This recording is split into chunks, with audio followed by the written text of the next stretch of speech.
Salut tout le monde, bienvenue sur la chaîne Rickly Fighters. J'espère que vous avez passé deux bonnes fêtes de Noël.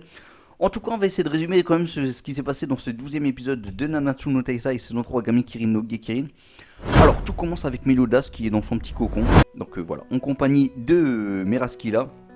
Et donc il vient d'apprendre que Elisabeth est sur le champ de bataille, ce qui veut dire que Elisabeth vient de retrouver l'intégralité de sa mémoire. Donc là, il est fou de rage, Meliodas.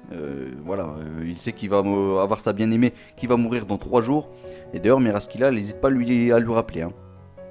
Voilà, lui il est coincé dans son cocon et pour y sortir il faut une puissance phénoménale, une puissance qui se rapproche quand même énormément de celle du roi démon. Enfin c'est ce qu'ils disent mais en vrai celle du roi démon elle est bien plus grande, hein. En tout cas, voilà, on retrouve Elisabeth sur le champ de bataille, elle guérit tous les Taisai, voilà, avec sa petite magie de soin. On sait que Elisabeth est une grande déesse, d'ailleurs Elaine nous le fait part aussi. Et Elaine, d'ailleurs, en parlant d'elle, elle pose une question à Elisabeth, elle lui demande à quelle Elisabeth elle a affaire. Cette Elisabeth, elle n'hésite pas à dire qu'elle a affaire à toutes les Elisabeth, voilà, elle a la mémoire de toutes les Elisabeth, mais que là, en gros, c'est la dernière, qui est du royaume de Lunas, tout simplement, hein. Il n'y a pas eu de changement, il n'y a pas eu de métamorphose ou je ne sais quoi. Et donc, Elisabeth, elle voit au loin Merlin, la chérit un petit peu, elle lui dit bah c'est bizarre, t'es pas comme d'habitude, parce qu'en temps normal, elle l'appelle Serette, tout ça. Là, c'est pas le cas, elle l'appelle pas Serette. Et donc elle trouve ça bizarre et tout. Et Scanner qui entend ça, il dit ah oui, j'aimerais bien en savoir un peu plus sur votre passé à toi et Elisabeth et à Merlin. Parce que lui, on sait très bien qu'il est love de Merlin. Voilà, il aimerait savoir un peu plus sur Merlin. Et donc il a l'air tout passionné. Mais il y a Meraskila qui arrive, qui dit bon, je vais interrompre un petit peu votre bavardage là, parce que ça va pas aller. Et du coup, elle sort sa petite langue de vipère comme ça et elle se transforme en géant serpent. Et donc elle n'hésite pas à attaquer notre ami Ban. Directement, elle fonce. Elle prend Ban entre ses crocs, prêt à le dévorer. Et d'ailleurs, si elle le dévore, bon, on sait que Ban il est immortel, mais du coup, il sera enfermé dans son corps de serpent. Et avec les sucs et tout ça, l'acide qu'il y a à l'intérieur, ça lui picoterait énormément à Ban. Donc, il souffrirait. Elaine, elle se lance à la rescousse de Ban. Elle lance des petits sorts devant, mais ça n'a pas tellement d'effet. Et elle se fait éjecter par. Donc, Elaine se fait éjecter au tapis par Meraskila. Elle est sauvée in extremis par Jan avec sa petite main, voilà, tranquille. Mais notre amie Elaine, elle a pas dit son dernier mot parce qu'elle est prête à tout pour sauver son petit chéri, son petit ban tout ombre que j'adore d'ailleurs aussi. Et elle se remet à l'assaut, hop, elle fonce vers Meraskila. Et elle sauve de justesse notre ami Ban qui a failli se faire dévorer quand même malgré tout. Et en faisant ça, voilà, utiliser toute sa cosmos, voilà, toute son énergie. Et donc là, elle a atteint une puissance phénoménale, puisque maintenant elle a 18 000, enfin plus de 18 000 unités, je dirais même 19 000. Hein. Il me semble que dans le manga ils disent 19 000. Et donc là, elle a des ailes qui ont poussé et tout. Non, mais franchement, c'est la super transformation de Elaine. Voilà, ça fait vraiment plaisir. Et non loin, on voit que le cocon auquel Meliodas était enfermé, il vient d'exploser. Et donc Meliodas, il a pu en sortir. Notre ami Escanor, il n'hésite pas. Il prend son arme Rita et il va face à son capitaine. Le capitaine Meliodas, qui n'est plus vraiment le capitaine, puisque là maintenant, voilà, pour en sortir de ce cocon, il a dû mettre de côté ses émotions et donc là c'est parti. Là maintenant c'est carrément l'ancien Meliodas, enfin le chef Meliodas des 10 commandements, hein. Donc là c'est vraiment le Meliodas impitoyable qui fait peur et qui est prêt à tout pour tuer tout le monde quoi. Vraiment là même là pour lui il a plus d'amis là. Là les émotions de Meliodas ils ont carrément été effacées, ils sont repartis au purgatoire tout simplement, hein. Donc voilà comment ça se passe tout ça. Et donc ça continue, hein. On retrouve non loin Ban donc, qui essaye de donner le coup de grâce à Meraskila. Donc il essaye de faire son Fox Hunt pour détruire le dernier cœur de Meraskila, vu qu'il n'en reste qu'un seul. Mais ça ne fonctionne pas. Ça ne fonctionne pas. Et donc Meraskila, elle lui jette une sorte d'acide, comme ça, une sorte de poison. Et donc il se fait toucher, le pauvre Ban. Oh là là. Mais on retrouve au loin Meliodas en mode assaut contre Escanor, donc le tout-puissant contre le roi du mal. Donc là, il y a des bonnes blagues qui s'enchaînent et ça fait super plaisir. C'est du grand Escanor comme d'habitude. Donc là, il dit que ça fait bien longtemps qu'il voulait s'occuper de ce gamin. et que c'est le moment rêvé parce que là il va pouvoir montrer au monde entier qu'il est plus fort que lui, que Meliodas. Et ça c'est cool, c'était trop drôle. Et donc en plus avec son sourire c'était vraiment génial, hein. Et donc là il lance les hostilités. Avec son arme il commence à frapper la tête de Meliodas qui se défend avec son épée, hein, tout simplement. Et donc on retrouve Ban qui lui se fait déchiqueter par le poison que lui avait lancé Meraskila. Donc le pauvre, il est en train de souffrir, mais il y a Elisabeth qui arrive, qui lance une sorte de sort d'antidote et qui guérit par la même occasion Ban. Heureusement, et donc Meraskila se fait directement attaquer par Diane avec de la magie de terre, bien entendu. Et donc elle esquive plutôt facilement, mais elle se rapproche de plus en plus de Diane. Et donc c'est justement ce que Diane attendait, hein, elle le dit. Et bam, elle décoche un bon coup de poing, elle enchaîne sur la face de Meraskila, qui décolle vers notre ami King, qui enchaîne aussi avec sa technique de Bumblebee. Et donc là, bam, ça fait des petits rayons, et donc ça déchiquette complètement le serpent. Donc voilà, le serpent saigne de partout, le serpent Meraskila. Et donc, bon, il y a les Taïsa qui viennent, qui se foutent un peu d'elle, hein, parce que voilà, elle s'est quand même bien fait namocher. Et bon, le truc, c'est qu'à l'arrivée à un moment où, voilà, il y en a quand même deux qui ont eu un power-up, donc c'est triste pour elle, hein, c'est vraiment triste, hein. Et donc, il y a Elaine qui arrive et qui enchaîne avec une tempête de vent, et ça, c'est génial, une super attaque que je trouve vraiment phénoménale. Elle est vraiment stylée, Elaine. Moi, c'est un des personnages que j'adore le plus. Et donc elle en profite pour faire ses adieux à Ban, parce qu'elle lui dit bon bah maintenant Merlin tu peux enfin donner le coup de grâce à Meraskila. Et là d'un coup il y a Gunther qui arrive à toute vitesse et il saute sur la tête de Meraskila. Donc il la paralyse, voilà, elle est paralysée pendant 10 secondes et il dit c'est largement suffisant pour l'éliminer en gros, hein. Et bah donc Elaine elle pleure parce que voilà elle sait que maintenant c'en est fini pour Meraskila, parce qu'elle va avoir le coup de grâce. Mais il y a Elisabeth qui arrive et qui connaît en vrai un peu ce que c'est ce monstre, ce serpent, puisque voilà c'est un serpent empoisonné quasiment avec plein de poison. Et donc elle arrive à réduire sa taille, elle réduit sa taille complètement à la taille d'un ver de terre quasiment, j'ai envie de dire. Une bonne petite tête qu'elle a Meraskila. Et bah Merlin elle en profite pour la prendre dans une petite fiole, voilà, un tube à essai, et elle ferme avec un petit bouchon. Donc voilà, c'en est fini pour Meraskila. Notre couple préféré, Ban et Elaine, sont vivants, et ça fait plaisir. Ils vont pouvoir vivre heureux, avoir plein d'enfants, mais ça on ne le sait pas encore, on ne le sait même pas encore dans les chapitres. Donc voilà, on va continuer ça plus tard.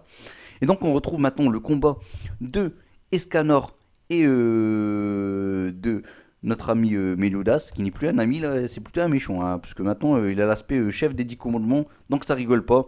Donc le combat s'enchaîne, notre ami Escanor il frappe avec son arme, boum boum boum, ça fait pas mal de fumée, mais Meliodas il esquive, et il se transforme en version tornade.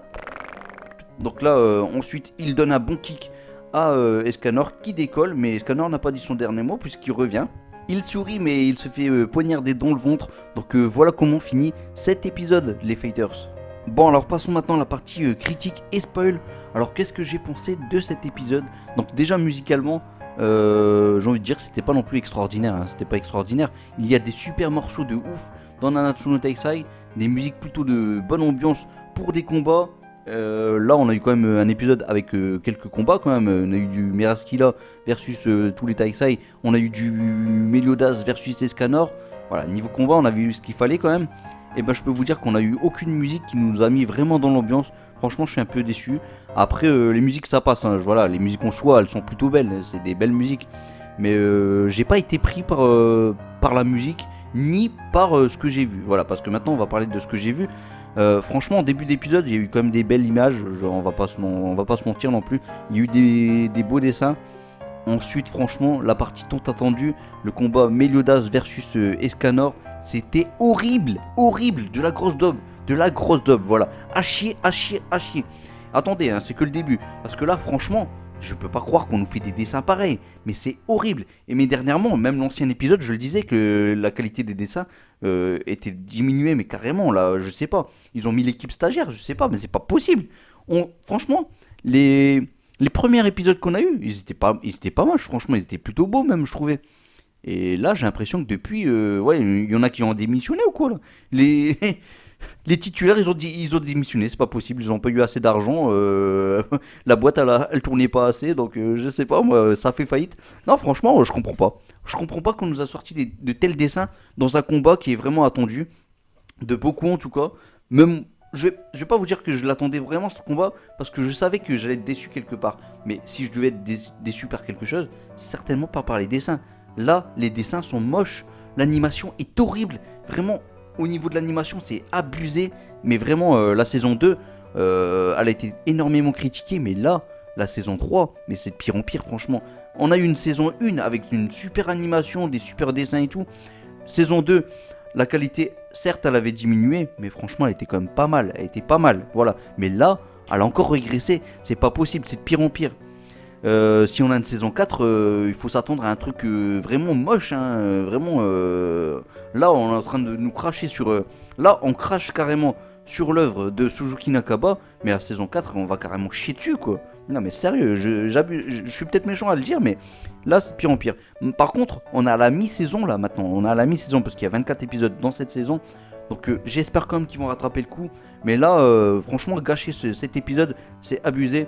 Et bon, je voyais en commentaire, il y en a qui me disent. Bon, j'espère quand même qu'il y en a qui vont refaire cet épisode, tout ça. Il faut pas rêver. L'épisode va pas. Je pense pas qu'il va être refait. Il y a des chances, hein. Il y a des chances. Si l'épisode est refait, ça me ferait vraiment plaisir. Peut-être pas l'épisode, mais au moins le combat Escanor versus Meliodas, ça ferait vraiment plaisir. Bon, maintenant, j'y crois pas. Je crois pas vraiment qu'on aura ce genre de truc fait par une autre team. Donc, un autre studio. Mais en tout cas, voilà. Maintenant, l'espoir fait vivre. Mais en tout cas, j'y crois pas. Mais là, franchement. Maintenant, on parle vraiment de l'épisode, mais là, c'est vraiment horrible. J'avais même plus les mots dans le live réaction pour dire à quel point ils ont massacré l'œuvre de Suzuki Nakaba. Là. Franchement, franchement, la tornade de Meliodas, c'était moche, avec une animation avec un Meliodas très moche, quoi. Franchement, très moche. J'en ai déjà vu qui ont dessiné des Meliodas bien plus beaux que ça. Bien plus beaux que ça. Je vais pas citer des noms, mais là, franchement, là, c'est abusé. Franchement, je sens qu'il y en a plein d'entre vous qui auraient pu faire des choses bien plus belles que ça. Niveau couleur, dernièrement, de toute façon, mais au niveau des couleurs de la saison 3, je les trouve plutôt bizarres. Soit ils sont trop flashy, vraiment. Voilà. Pour l'instant, je suis pas encore persuadé du niveau de cette saison 3 de Nanatsu no Taisai. Hein. Honnêtement, les fighters. Bon, on va peut-être passer à la partie spoil maintenant. Hein. Donc, le combat continue entre Escanor et Meliodas. Escanor, donc, qui a un coup de poignard dans le ventre, hein, donc il est obligé d'utiliser sa forme la plus spéciale, une forme vraiment puissante hein, qu'il peut utiliser à l'heure de midi pile. Donc il peut utiliser pendant une minute. Une minute, cette forme s'appelle The One, l'unique en version française. Donc là, il arrive bien entendu à vaincre Meliodas. Bon, comme vous avez pu le remarquer, là, je suis plus aussi motivé à pouvoir continuer les spoils. Tout simplement à cause que voilà, cet épisode numéro 12, vraiment m'a refroidi complètement. Donc là, vraiment, j'espère que l'animation et les dessins seront vraiment au rendez-vous pour le prochain épisode. Surtout que le titre il est plutôt pas mal. C'est Force contre la Force. La Force, voilà. Donc la Force, c'est certainement... Escanor et Force simplement le roi du mal, c'est-à-dire le chef des 10 commandements Meliodas. Donc voilà, j'espère vraiment que cet épisode va rattraper le coup parce que là franchement il y en a plein qui vont arrêter de regarder Nanatsu no Taisai.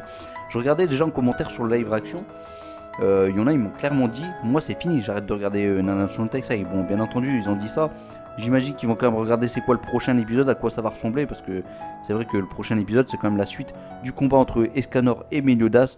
Donc voilà, ils peuvent rattraper le coup, mais là ils ont mal commencé, voilà. Ils ont vraiment mal commencé et ça c'est bien dommage. En tout cas, s'il n'y a que cette partie à refaire, voilà, il sera à moitié pardonné, on va dire. Mais là, ils peuvent rattraper le coup vraiment s'ils mettent les pleines puissances là. Allez hop, des dessins de malade, la bonne animation, des petits effets 3D comme ça. Et franchement, un épisode complet avec du Meliodas, ça serait vraiment beau. Maintenant, j'y crois pas. J'y crois pas. Et puis peut-être que j'en demande trop là d'ailleurs, mais bon, il faut pas rêver. Mais bon, voilà, au moins mes attentes sont énormes.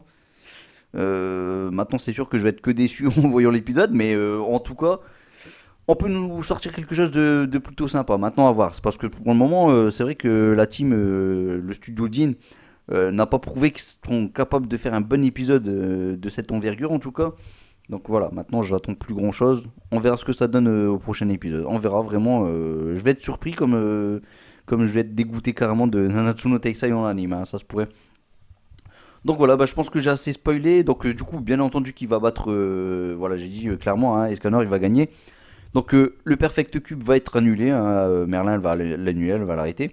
Donc voilà, ils sont plus prisonniers de ce Perfect Cube.